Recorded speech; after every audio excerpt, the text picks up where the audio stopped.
They're going to be different, these little tools for everybody. But if you can identify a couple and just have them handy on a list and go through your day thinking about looking for these little pockets of 5 or 10 minutes, you don't need to find an hour a day, an hour a week to do self-care, because you're literally battling that burnout all through your day, which is arguably even more effective.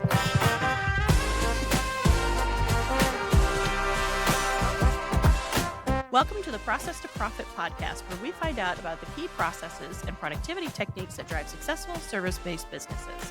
Whether you're just starting out or looking to scale, join us as we uncover practical strategies to streamline your operations and help you make more money by boosting your profitability. Let's get started. My guest today is Jill Wright. Jill is a holistic empowerment guide dedicated to empowering mothers to battle the burnout and create a life they love. Combining time management strategies with self-care tools and spiritual guidance, she helps moms manage their lives without feeling overwhelmed. Wright believes the cookie-cutter self-care narrative is doing more harm than good, and she is ready to change the tide on how mothers show up for themselves and their children. An accomplished speaker, she is the host of the Grow Like a Mother podcast, providing actionable insights and strategies for mothers to beat overwhelm while looking after themselves. Jill, thank you so much for being here today. I'm so happy to be with you, Lauren. Thank you for having me. Of course. So I know that I just read your bio, but why don't you kind of tell us a little bit more in your own words, not that those aren't your own words, about who you help, what you do, all of those good things.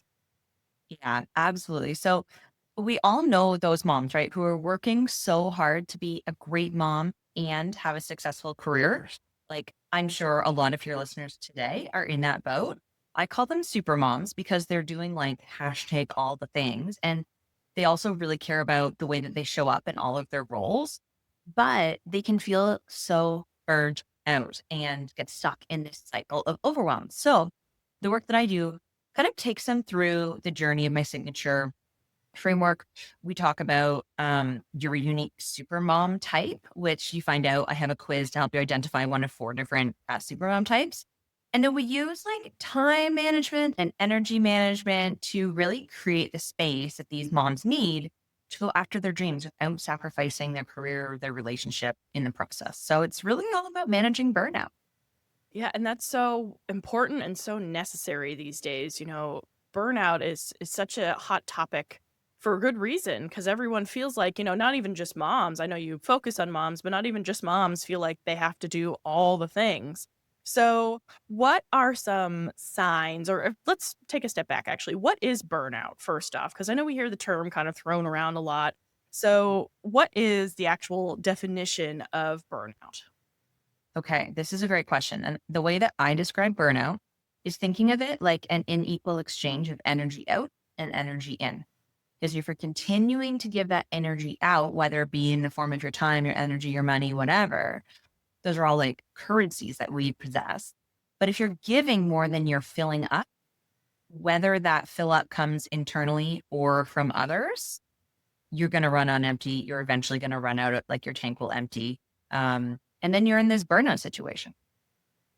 Yeah, and it's so easy as women to give more than we get, because it's kind of how a lot of us are raised. We're raised as the caretakers, we're raised as, the person that people come to when they need something. How many times have you even gone to your own mom and be like, "Mom, I can't find this thing," and she finds it in 3 seconds. I I saw, still do that. right? I still do it. Okay.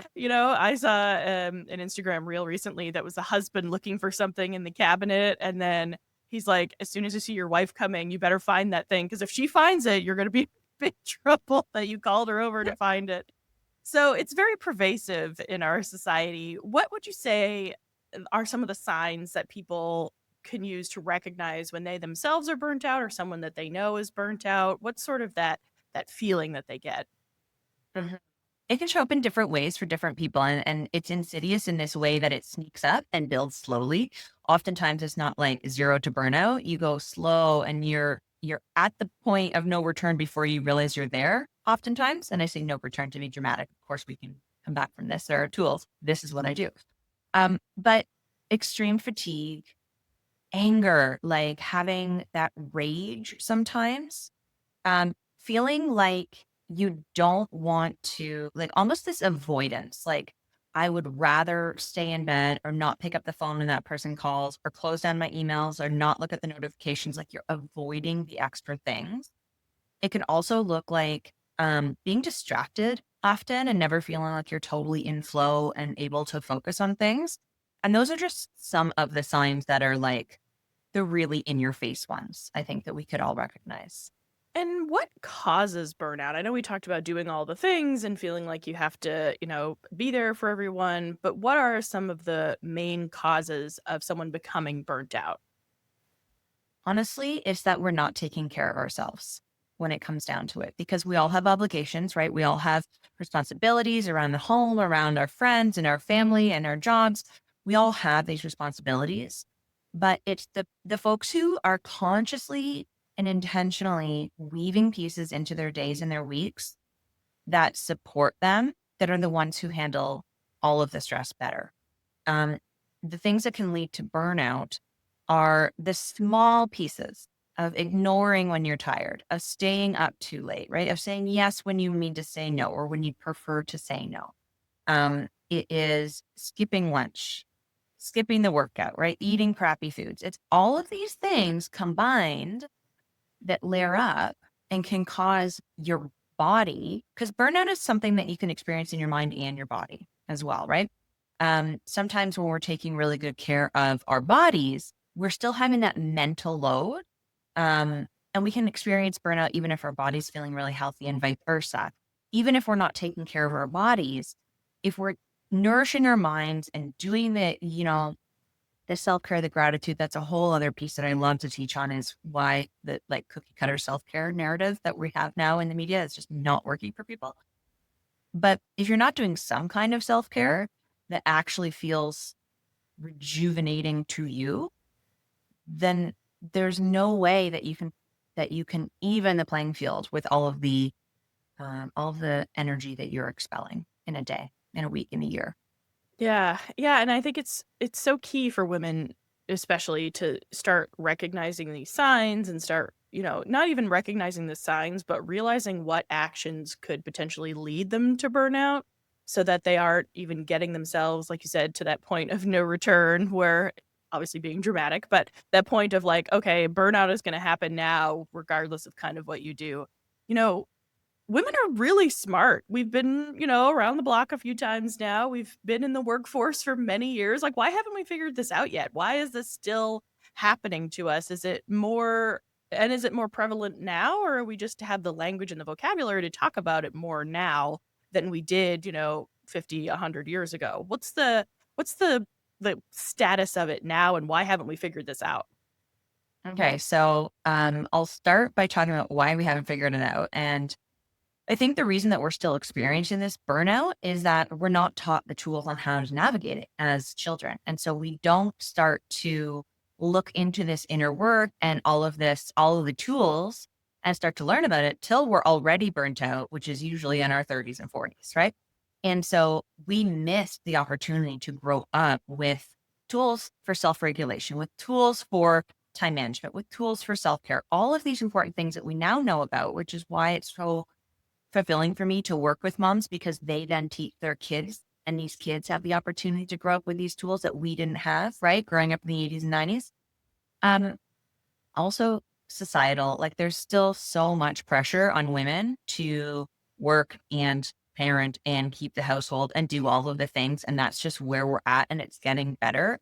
But in our workplaces, there's not the same amount of support for working moms as there is for working dads or non-parents. It's just how it is, right? Um, and then in terms of how we're doing now compared to 50 or 100 years ago, it's really interesting because one of my favorite time management researchers, her name is Bridget Schultz, and she is the author of a book called Overwhelmed. And she has sort of created this idea of time confetti, which are little pockets of time throughout the day.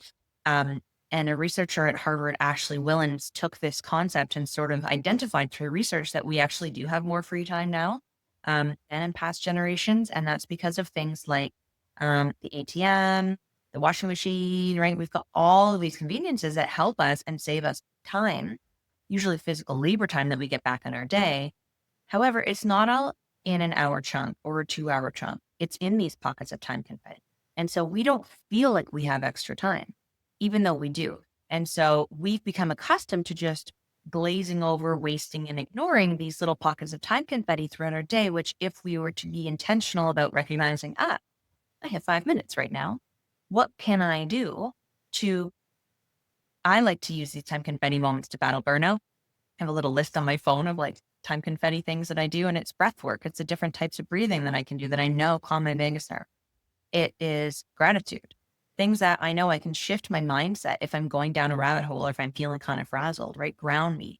And they're going to be different, these little tools for everybody. But if you can identify a couple and just have them handy on a list and go through your day thinking about looking for these little pockets of 5 or 10 minutes, you don't need to find an hour a day, an hour a week to do self-care because you're literally battling that burnout all through your day, which is arguably even more effective.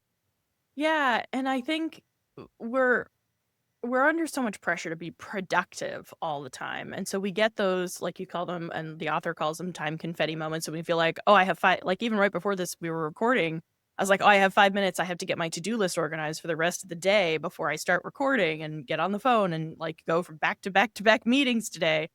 Yeah. And, because I feel that pressure of like, I have to be and nobody's pressuring me. I'm a business owner. Like there's no one above me that's telling me that I have to do these things.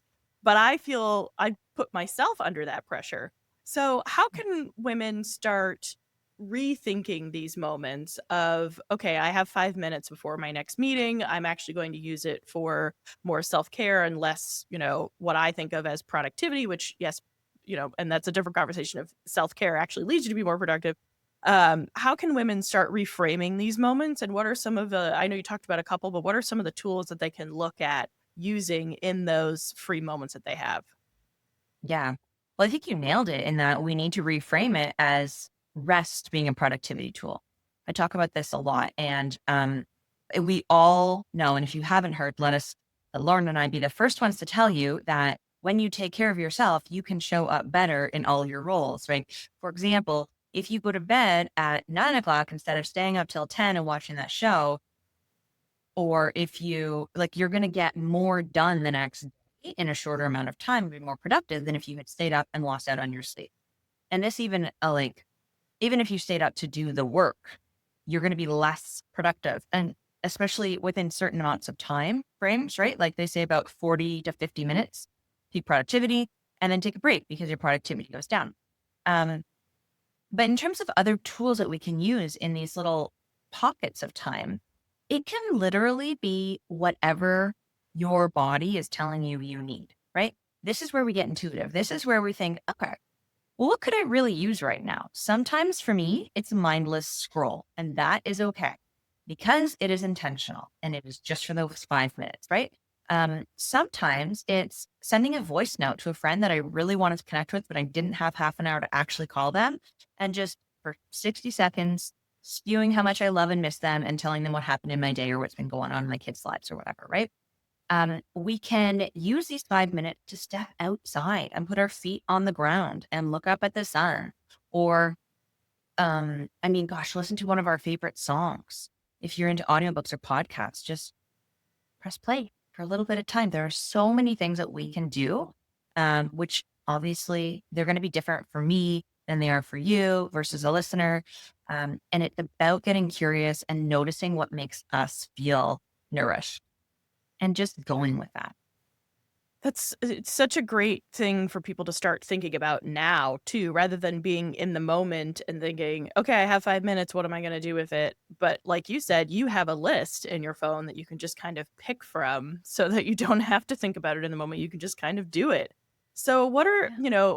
if they have longer time or if they have, an afternoon to themselves or a whole weekend, say, what are some Yeah. other self-care things that they can do to sort of that's outside the bubble of the cookie cutter approach that you're talking about. What are some other things that they can do to help take care of themselves better?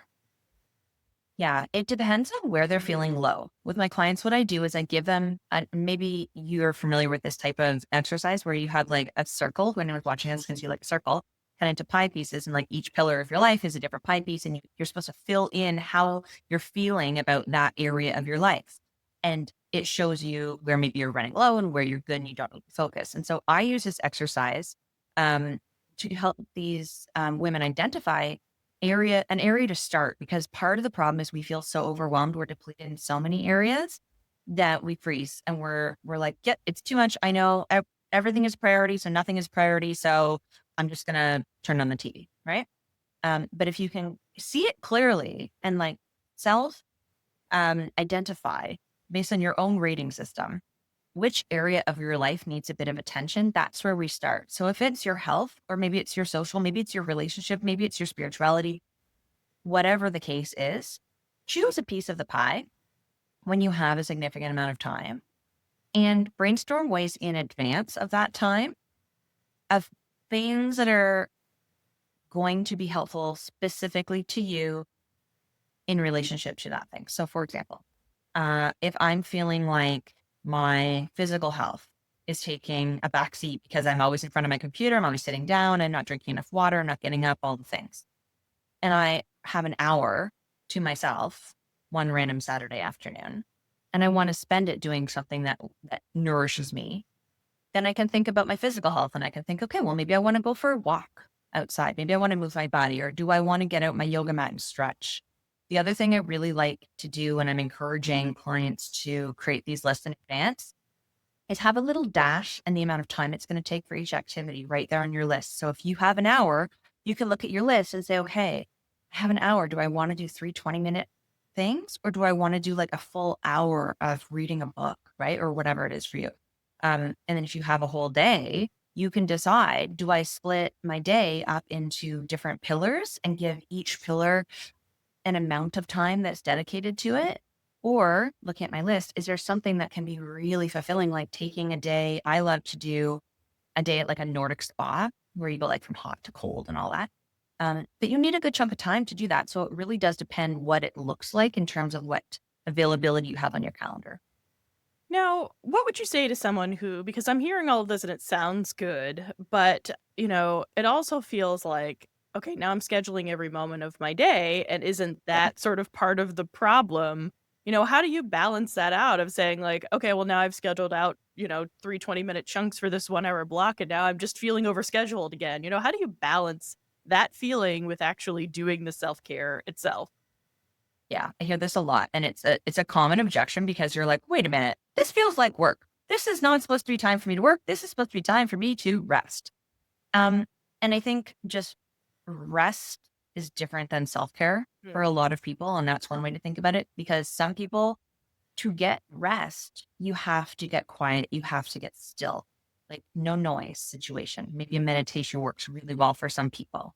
Whereas other people, that's torture. That's not restful at all, right? They need to be busy. They need to be washing dishes and let their brain go, or they need to be on a drive and let their brain go, right? So rest is different than self-care. But the whole idea behind this approach is that even though it feels very structured, it gives you a lot of freedom when you're in the moment, because you have the tools to go to. What happens is often when we're feeling overwhelmed, when we're feeling anxious um, and sort of burnt out, I guess is the word that I like to use for it.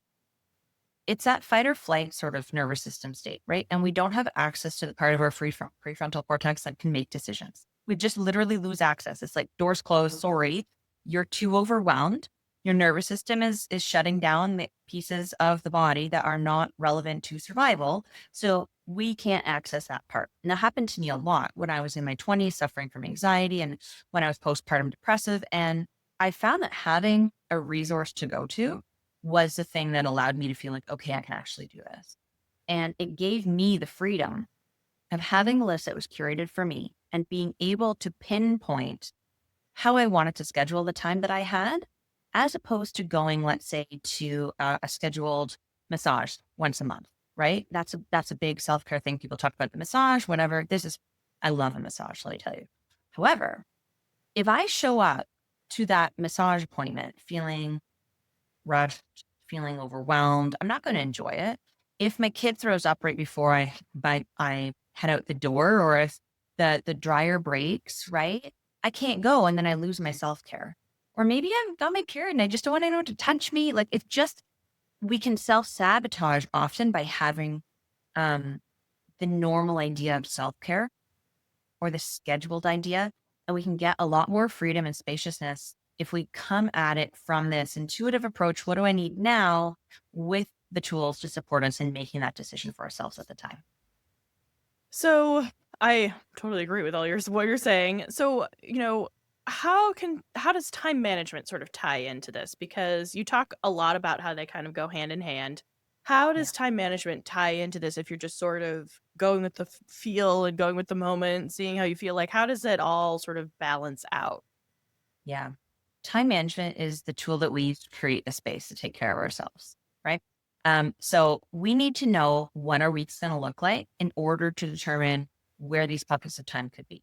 We need to be able to plan our calendar with flexibility where pieces can move and to know in advance which pieces can move and sort of where we will move things when life hits us with a curveball, because it always does, to limit that feeling of chaos when something changes, right? So when we're able to have a system to manage our time and our calendar, it creates a space for us to lean into these pockets when we have them and to get more confident with our ability to shift and pivot when life gets crazy, which happens to all of us. It happens to me every week. Something goes different than I anticipated or wrong, right? But I don't freak out because I look at it as, okay, cool. I've had some practice doing this now. I know the tools, I know the techniques, I know what actually works for my type. How am I going to, like, what am I going to do with this? How am I going to shift the calendar? How can I let this be an opportunity rather than like a derailment? And so having the tools of time management can really set you up well to lean into each week as it is and what you need from it. Yeah, and a good example is this podcast interview. We had originally scheduled it about a month ago, I think, and then we were Yeah. having technical difficulties and your son was having a problem, and so we had to reschedule and it wasn't, the end of the world.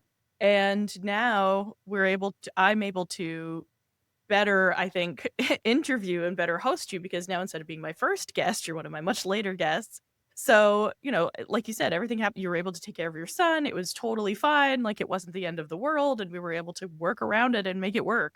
So, Yeah. so yeah, having and it was nice to like have an hour back for myself at the time. It was, Ugh, I love a cancellation. right. I've reframed this like a cancellation in my calendar is my favorite thing. And it took me a while to reframe it, but um it's like when you're in business and you get a no from someone or a rejection, and it's instead of having that mindset of like this is bad, flipping it to an opportunity. And it's a real skill that takes to develop. But when you can get there, whew, it's a wonderful thing. Yeah, yeah. Yeah. I've had that mindset shift recently and it's wonderful, especially with the cancellations. I had that back in my corporate job though. I was so excited when someone would Yeah. cancel something. So, on this podcast, we talk a lot about process and systems. So, how can someone systematize self-care to prevent burnout? Should they systematize it? What processes can they put in place to sort of help make sure this happens? Should they do that? What should or could that all look like? Well, should is, of course, basically a four-letter word for me. Um, but there are lots of different ways that we can systematize this. And we use tools like weekly planning and calendar management to do that, whether that looks like a physical calendar, if you're old school like me, or a digital calendar. We use tools like these lists and having quick access to reminders of what we wanted to do. A big piece of time management for me is understanding how to structure your day and move through the day in ways that feel supportive, because some of us are better suited to do short chunks of work, whereas some of us prefer to go deep in flow and just get in the deep work.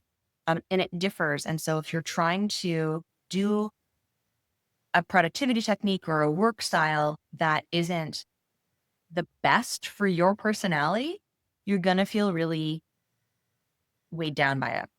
And so finding and identifying what works for you, creating a ritual routine or system around how that fits into your world. I do a lot of work with like work from home parents and work from home employees, figuring out, okay, with this space of my day, which is quite open sometimes, how do I figure out, especially with entrepreneurs, how do I figure out how to structure this in a way that's going to feel productive, but not overwhelming, where it flows, what's right for me. And so it's a process to figure out. And it took me a long time to figure it out for myself, which is why I'm like so excited when I can do within like a couple session with someone, have it figured out for them and save them all of the time. And almost like heartache, because what happens is when you try different techniques that you hear about, so many people come to me and they're like, Jill, I've read the books, I've listened to the podcasts, it's not working, I'm broken, I can't do this, something's wrong with me. I'm like, no, no, no, no. It's not you. It's the tool wasn't right for you. You just need the tools that are right for you, and then it's all going to click into place. But we can become so discouraged and self-deprecating about our ability to manage our time or take care of ourselves if we're not using the right systems and tools that are going to support us in the right way. Yeah, and similar to how I work with my clients is, they come to me and they're like, I'm using all of these tools and, they're not, I still can't, I still feel overwhelmed and I still feel like I can't get anything done. And, Mhm. I'm very tool agnostic in my business. I'm very much about let's figure out what works for you and the way that your mind works, because not everyone's mind works the same. I love Notion, but it's like very database heavy and very much about the relationships between the databases and filters. And that is not how everyone else's mind works.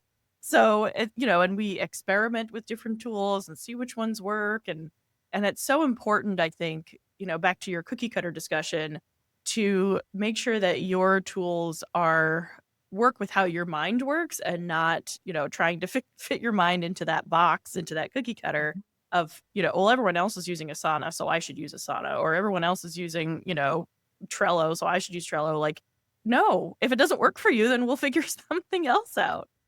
Exactly. Exactly. And it's funny because I sort of learned this way of thinking from my son, who's now 7, but he's autistic and his brain doesn't work like mine does.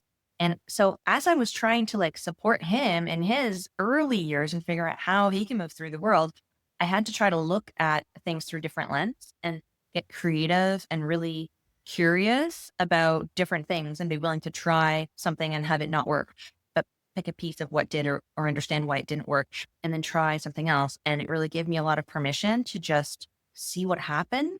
And I think that that's a nice approach for people who are nervous to get it right. There's so many of us who are perfectionists, and we just want to be good girls and we want to get the A+ and we want to do it right. I'm so guilty of that. And we get stuck and we don't move and we don't take action. We sort of like freeze, it's the LSAT, I like to call it. And it's so it's so difficult to be in that position and not know how to take the step forward. So permission to make mistakes and try something and learn from it is huge. Yeah, another thing that we talk about a lot on this podcast is, um, like the Mythbusters say, failure is always an option. You learn from failure, and failure isn't really failure as long as it's a lesson. Yeah. But so many of us were taught as children, you can't make a mistake. You can't fail. You can't, experiment on things. So what are some mindset shifts that people have to make sort of working through this with you? How do they come in thinking versus what you help them figure out? Uh-huh. Yeah. I think we've touched on a lot of that already. It's really the idea that if you can't do it, like the mindset shift, or the mindset coming in often is this thing is the right thing and I'm not doing it right, or I'm failing at it. I want to learn how to do this thing. Whether it be Pomodoro method or whether it be like who knows what kind of time management thing that they've heard about, um, batch working, whatever. It's not working for me, and I want to understand how I can make it work for me. Whereas when we're done working together, it's like, oh, okay, um, that doesn't work for me because that's not the type of tool that works with my personality, my season of life, my responsibilities, whatever. Right? Finding different tools is how our brain starts to work. And we start to search out the ones that feel going to work for us and sort of create our own. I do a lot of like creating our own. There's also this idea of perfection, which is a big deal for people, for women. um, this martyr sort of selfless giver type of mindset where it's no boundaries. I see so many women without boundaries. And so there's nothing keeping their energy into them to be able to sustain any kind of system. And so we do a lot of work about understanding when you pour into yourself, you're better able to show up for others, right? And I think we hear that a lot. It's something that's not new information to us if you're in this sort of world of growth and improvement, but feel like knowing it and feeling it and experiencing it is something completely different. So that's where we work. Because the thing that I found in coaching is you can know something. We're very smart, we're educated, we're continually learning. So we know a lot, but it doesn't land until we feel it in our bodies, like until we can experience what it feels like to do it that way and get the result that we're hearing is the result that we should get, then we don't really know it. Mm-hmm. And so it's working through being curious.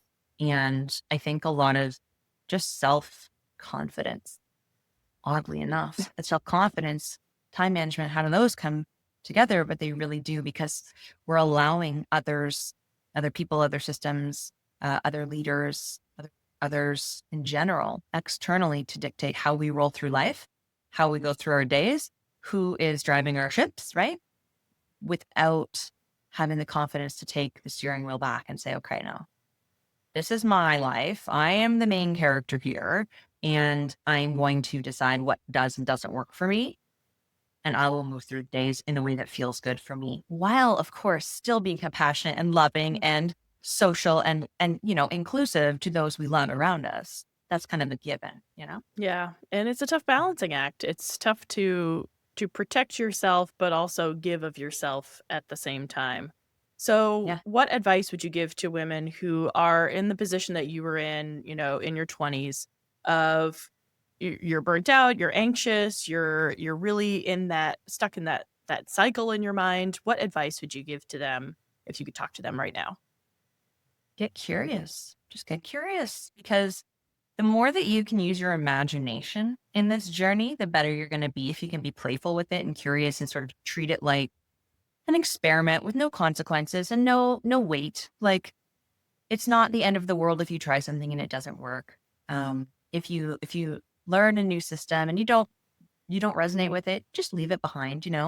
But get curious and start learning. Follow the thread, go down the rabbit hole, listen to podcasts like this one where if you resonate with the host and the topics, cool. Then you might hear about somebody on, for example, happens all the time. Someone will hear about me on a podcast that they already like.